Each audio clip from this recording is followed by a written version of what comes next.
All right, everyone. Welcome to the Small Business Stabilization Grant for Joe Davis County webinar hosted by Joe Davis County Planning and Development and Northwest Illinois Economic Development. My name is Emily Legal, and I'm the Executive Director of Northwest Illinois Economic Development. And we're also joined by Eric Tyson. Eric, do you want to introduce yourself? Yes, Eric Tyson. I'm the Administrator, Planning and Development Department Administrator. My office is located in Hanover. Today we'll be going over the Small Business Stabilization Grant Program, talking about eligibility and application tips, as well as going through a sample application and some frequently asked questions. Just a reminder, this is being recorded, so if you do not want yourself published, if you do not want your questions made public or any made public, please keep your microphone on mute. Also, for the courtesy of other participants, please keep your microphone muted when not speaking. You can always press the space bar on your computer if you have a question, and you may ask questions at any time. All right, Eric, why don't you take it from here? Sure. Just real quickly, the application period has been open since the county board authorized this at the end of April.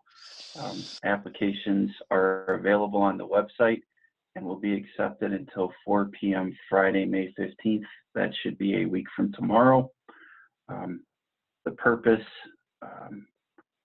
knowing that there are a number of businesses that are struggling, is for Joe Davis County to help small businesses within the county remain viable, that were also deemed non-essential pursuant to the executive order that was in effect throughout the state. This relates back and refers to Executive Order 10, which was extended via a modification last week. The county board stated during their resolution and in the grant application document that small non-essential businesses are in fact an essential part of the business and culture of the community and the county, and recognizing the significant financial impact of this health crisis. So go ahead, go to the next slide, if you would please, Emily. The eligibility requirements are detailed within the application. I want to say it's right at the top of page 2 if memory serves. 12 full-time or full-time equivalent employees are what the definition is. We'll get into that, I believe, a little bit later in the FAQ section. Restaurants, sole proprietorships, hairstylists, salon owners, and artisans are very likely eligible. The physical business location where you're operating your business out of must be separate and apart from your primary residence. Must be able to enter into a grant agreement with recapture, obliging the business to repay the grant if the program rules are not followed. This, in short, is a requirement on the chance that you receive an alternative form of assistance that you are not aware of receiving or being awarded while you're applying for this grant. We are hopeful and optimistic that these funds will allow the business to remain open for 1 year following grant award, and cannot have been awarded any other form of federal or state COVID-19 related monetary relief.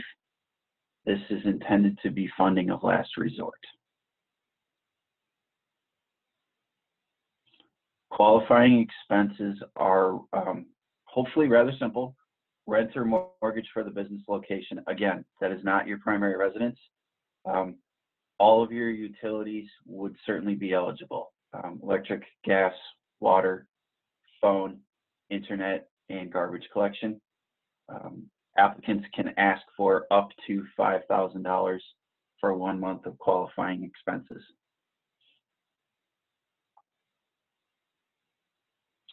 The grant agreement is included at the end of the application, which I indicated is on the county's COVID-19 webpage. The grant award amount will be identified after a committee reviews the applications. It confirms the number of employees, states that the business is deemed not essential per the state regulations or guidelines via the executive order, and qualifying expenses are not covered by any other form of state or federal funding. As I said, the business will remain open for 1 year. Review of the applications by the committee may require additional information to be requested. So just keep that in mind if you determine that this is something that you want to apply for. And the recapture within the grant agreement, the grant amount is to be repaid if in breach of the agreement, as well as any expenses paid or incurred by the county. I anticipate the likeliest scenario for this happening is receiving an award after you have applied for and received this, because you weren't anticipating being eligible or receiving any other type of funding.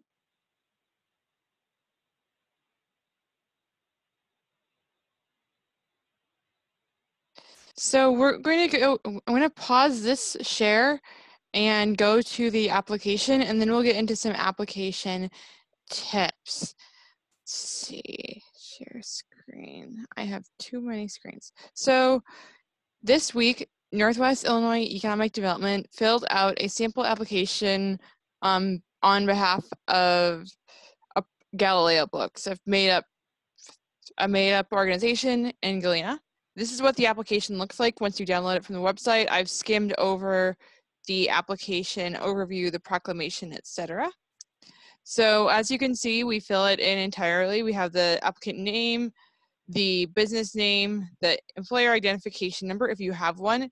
If you do not have an employer identification number, please reach out to Northwest Illinois Economic Development and we'll talk to you privately.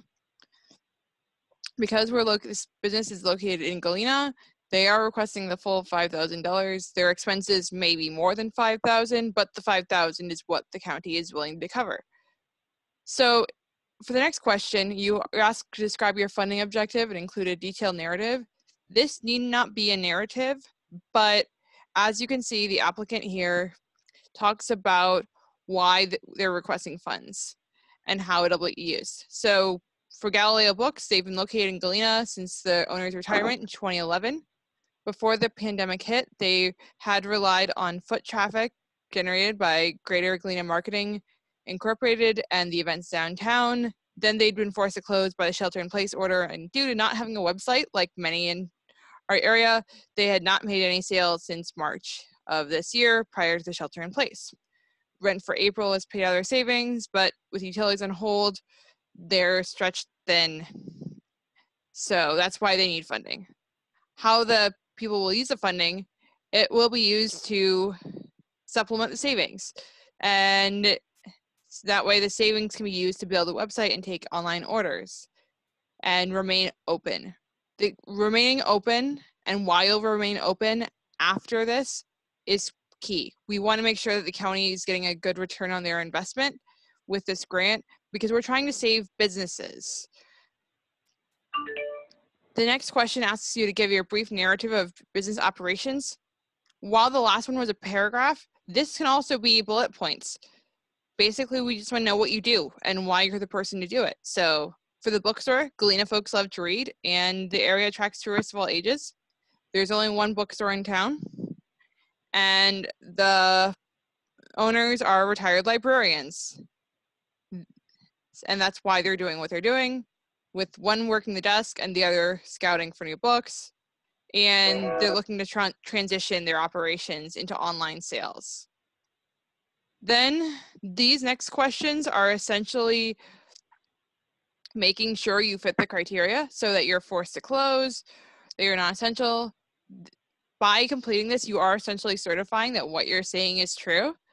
and the committee will be reviewing this. We do want to ensure that it's a brick and mortar facility separate from your primary residence, which is something that the committee can check on. They do want less than the equivalent of 12 full-time employees. So what this looks like if you're a business that has an owner and a bunch of part-time employees, basically we want you to have a total hours worked of 480 hours per week or less. Note that applying for the federal Paycheck Protection Program does not automatically disqualify you. As you can see, the applicant here had applied for the economic injury loan, but they hadn't heard back. If you have applied for one of these programs and haven't been denied, but you haven't heard back either, you are eligible to apply for this grant, provided you do let the county know if you are to receive anything. If you have received approval, they want specific details, and you also want to know that you'll be able to remain open for 1 year, and just give an idea why. So for this example, we had the small business say that they'll be using the savings that would have been spent on rent and utilities to build a website, increase online presence, and curbside pickup, which are now allowed by the new executive order. Going back to the PowerPoint, let's look a little bit more about each question. So, funding objective. This is where the committee, and it is a committee of several county board members, Eric and I, and the county administrator and the county treasurer, we want to know why you should receive the money. And this is a great place to tell your story, such as what problem you're solving, why your business is the right one to solve it, how you solve it, and how this grant will enable you to continue to solve this problem. And what are your plans for future growth and contribution to the county? This can be bullet points or narrative. As you saw in the sample application, the sample did both, and the committee doesn't care as long as you're letting us know what you're doing. Business operations, we just want to know what you do. We have some very straightforward businesses like orchards and farm stands, and then we also have some more complicated businesses, and we just want to know what you sell, what you make, and how you contribute to the building of the county. And if there's a special reason why you don't qualify for federal or state aid or get minimal aid, we want to know that here. So are you a retiree? Are you a startup? Or does your partner have a salary so you don't need to? These are just letting us know what's going on and why you're eligible. Finally, we want to know that your business will remain open for a year. So tell us why. What steps are you taking to be resilient? Are you getting an online shop set up? Are you expanding your operations to sell personal protective equipment or groceries? What else do you want the committee to know? This final question is where you would include it. So before we move on to frequently asked questions, does anyone on the line have any specific questions about things that we've covered so far? I do. This is Dan. So specifically around the essential versus non-essential business question that you have there in the application, it states that, you must be non-essential or a restaurant, that restaurants are deemed essential, right? They are not. Restaurants have restaurants have been deemed essential, Eric. Oh, they have, yes. That is correct. My apologies. Okay, so you're making an exception for an essential business at this point. Is that right? The county board had written that into the legislation, yes. Mm-hmm. I'm asking because we have some other, there's a hard hit businesses in town include inns, small inns. The executive order defines hotels as essential. So what about the 30 or so inns and bed and breakfasts in town? I can address the bed and breakfast requirement. That is also a place of primary residence. So it is not eligible. Okay, but a small inn where the owner has a separate residence? Correct. Lodging is lodging, as in hotels and motels, is deemed essential. So any type of lodging request, if they choose to apply, might be denied. We've come across this quite regularly, and bed and breakfast locations are ineligible because they also serve as a primary residence. But general lodging locations, large and small hotels or inns, are not non-essential businesses. Okay. But you've made an exception for restaurants at this point. So there's some inconsistency in this program. I mean, a restaurant, they are obviously hurting. They can do carry out, but a small inn, which I'm an owner, have had zero business since March 15th. I can't do carry out. I can't do carry out, on that. So there's really nothing. So according to this program, it's you're qualified restaurants, but not small inns. This was written into the legislation by the county board, and unfortunately, we're just interpreting it to the best of our ability. Yeah, no, I grant you. I just want to stress that point, is because the three-legged prong of Daviess County tourism, is there's lodging is one of them, and without that, we're nowhere. So at this point, this grant does not do anything for a third of those that are impacted in the tourism group. Yeah. So we're very sorry about that. This is not the first, and it won't be the last time that we hear this. Okay. All right. I just want to stress that point. And that's the reason why I joined today, because I don't think that necessarily fair that the restaurants can receive this, but not the lodging. That's my question and comment. That's okay. We have some frequently asked questions that we've heard aside from what we just talked about briefly. 12, if you have more than 12 people working for you, are you eligible? This could be possible. You could have yourself as essentially a run-of-the-mill standard full-time employee, but you could have 16 kids working for you on a part-time basis. That may calculate out to less than 12 full-time people. Emily, I believe you stated it was 480 hours, right? 480 work hours per week. Okay, so it is possible that you can have more than 12 people working for you, but also be eligible because of the amount of time that they are actually working. Hair salons are absolutely eligible. Supplementary, if you're an artist with your own studio or gallery that is not in your house, it's very likely you would qualify. Out of the chute, the grant agreement does not necessarily need to be included. It's there for your information. Should funds be awarded, it will need to be completed and signed. So just make sure you've reviewed it. Emailing applications would be easy, easily acceptable and sorted.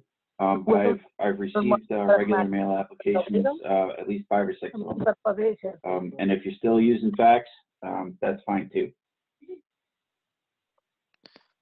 When will I get the money? This month, the awards are made by the Joe Davis County Grant Committee as appointed in the resolution from the county board a week ago last Tuesday. At the moment, we have no meeting scheduled, but we would hope to get the awards done by the end of May. It just depends on scheduling at this point. Would you agree, Eric? I think that's the best we can do right at the moment. We're going to have to identify a committee meeting to review the applications and make a recommendation to the county board. Yes. Awesome. Do you want to take the next question? We had covered this originally or just recently. Bed and breakfast location requires the owner to occupy what is also a primary residence, and that does not meet the definition of a brick and mortar location, separate and apart from a primary residence. So bed and breakfast would not be eligible. Another question we've gotten is from a business that was supposed to open in April, but due to being non-essential, they weren't able to. If this describes you, you're allowed to apply. We would encourage you, provided that you have the appropriate documentation, such as a lease or a mortgage, such as utility bills, and such as a business license or other proof of existence. So this is for the startups who can't get funding because they're a startup, which is more common than you would think in Joe Davis County, which is really encouraging to see. If you don't have an employee identification number, can you apply? Yes, reach out to us to let you know what the exception is, and we can verify that as an exception. Basically, the EIN verifies that you're a real business. So if you can't, I do know of a few who have applied for the economic injury disaster loan or the paycheck protection program with one and using your personal social security number instead. If you receive federal unemployment benefits as a result of being closed, these do not count as state or federal aid because these would be applicable to those who had been laid off from a restaurant just as much as the restaurant owner themselves. Thanks to John, the county attorney, for clarifying this. Eric, do you want to take the next one? Is this the this is the one we talked about this week. The less than $200 person. Oh, the minimal paycheck protection program. If you have received PPP money, perhaps there's that dollar amount might not be deemed sufficient to support what you need. We would encourage you to apply. If you're going to do that with receiving PPP, I would strongly suggest making available the dollar amount that was received so that the committee can use that information as part of its evaluation. In general, we suggest only applicants receiving less than $1,000 apply for this. There was several companies that have received very minimal amounts, and we want to make sure that this is a last resort fund. All right, are these applications first come, first serve? Absolutely not. The committee is not meeting until after May 15th, so we will consider all applications received before the deadline on an equal basis, especially since we have such a difference in connectivity and communication levels among our communities, and with those who haven't received federal money or state money being less likely to be tied into the existing means of communication. I received an offer for the PPP, but I haven't signed the papers. Can I apply for this grant? Eric? This is a grant of last resort. So what this presumes is that you have been awarded Paycheck Protection Program funds, which would qualify as an alternative form of federal assistance, thus making you ineligible. Perhaps this is $3,000, $4,000, $5,000 in PPP funds. That would make you ineligible based on the requirements of this particular grant. One final FAQ that hasn't been released here, with some of our communities releasing their own grant and loan programs, such as Elizabeth, which passed theirs the day after this was awarded, and and Warren, which is in the process of writing a small business grant or loan program this week. Receiving local aid does not disqualify you from this grant, correct? That is a very good question. That is not state or federal. Therefore, that can be added to the pile. You would still be eligible if all you received was a local award from the municipality within which your business is located, correct? Awesome. All right, folks, what other questions can we answer for you? What other things do you need help with? I applied for an economic injury loan and have not heard anything, but $1,000 on the advance just magically appeared in my checking account 2 weeks ago without an email, without anything. Does that disqualify me? The SBA program? That would certainly seem to be a grant award from a state or federal relief program. Strikes me that you would have to indicate that in your grant application to the county, Right. And it very, very well could disqualify you or make you ineligible, yes. Do you want the paperwork? I see that one of the things to submit with the application, if you've applied for a PPP, which I'm not eligible for since we don't have employees, would you want the documentation, the application for the SBA loan as well? I think if preparing supporting documentation, a little bit more would probably be helpful than withholding something. As I indicated, it's possible the committee's review could result in additional questions that can't be answered without asking for more information. So I would suggest erring on the side of caution and providing a little bit more than what might actually be necessary. And I have one other question too, I'm sorry, is on the other document, the documentation on expenses and budget, is a bank statement showing the withdrawals and where they're going enough, or do you need actual original bills from the utilities and the bank and everything? Boy, that's a good specific question. If you have it, I would recommend just submitting a copy of your bills and a copy of your lease.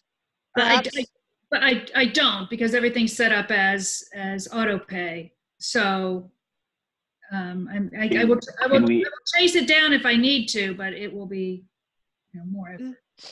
Can we ascertain where the funds are being spent if Yes. we review that? Yes, because you can see NICOR, Okay, and that's what I was getting at. Okay, that might work just fine. Okay. All right, other folks on the line, the 214 number or Geeta, do you have questions? Do you have a question? Yeah, go ahead. Can you speak up, please? Yeah, actually, I talked to you before, but whatever PPP loan we get is not enough money to pay off the payroll and the electric bill and rent. So what we have to do? Indicate the dollar amount of the Paycheck Protection Program loan that you received. There is space to do that within the application and provide supporting documentation for that PPP loan with your grant application if you decide to follow through with this county grant. So we still can apply? You can, I'm not going to tell anybody that they can't apply, not at all. We're just trying to make sure that everybody understands there are means and possibilities that might make a particular applicant ineligible. Receiving a PPP is one of those possibilities, but I think in your case, the dollar amount that you receive with the PPP in combination with the budget/expenses is going to be very important. So again, I would provide a little bit more detail and be as specific as possible so that the committee can properly ascertain what's going on with your particular business. Okay, okay. Okay, so I have to do more detail and more paperwork, right, to submit the Yes. paperwork? Okay. Like the question is, we get the PPP loan, so that's the score. They say 75% goes to the payroll, and the 25% we can use for different expense. But the thing is, we're not used to take, because we work more, but we don't used to take that much payroll from our business. So that's the reason we didn't get that much of our money from the bank. But the thing is, our rent, the other expenses, that's not gonna be covered, nothing like that. So that's the reason we can apply, because we have a very, like, almost 30-40%, we have just 30, maybe 25, 30, 40% business we have right now.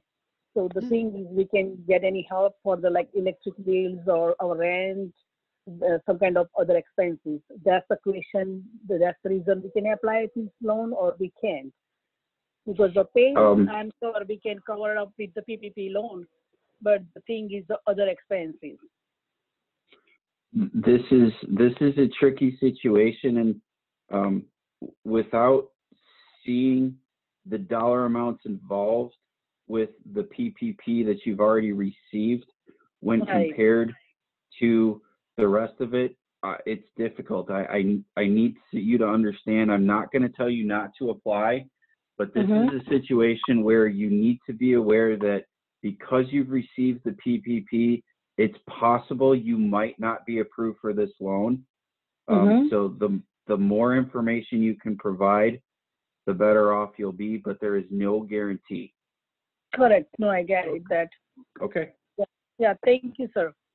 You're welcome. Anyone else have any additional questions for us? Anyone else on the line? Again, this will be posted on YouTube and the Northwest Illinois Economic Development social media following this, and I'll also be providing a copy to Eric so he can distribute this as necessary.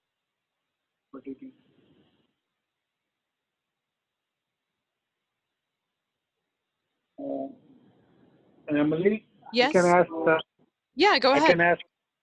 I can ask question about the property tax. Is there any break on the property tax or no? Eric? That's being handled separately by the treasurer's office. I don't have a lot of details right in front of me about that, and I don't want to give you some wrong information. The best thing that you can do is check directly with the treasurer's office if you're going to have difficulty. Okay, because I just received the bill, almost $5,400, and this kind of situation, I don't know how we're gonna afford it to pay the price. I understand. I know the treasurer's office was aware of potential difficulties. They would be in a much better position to answer that question directly. Okay, thank you.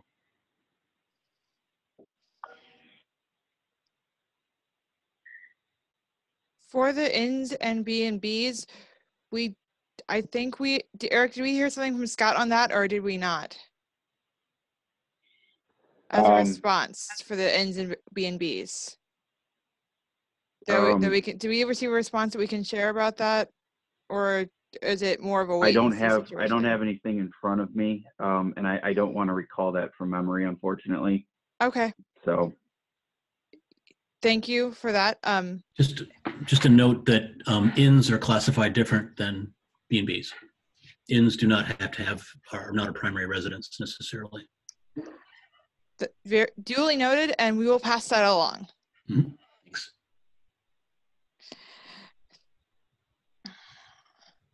Any other questions before we call it a day?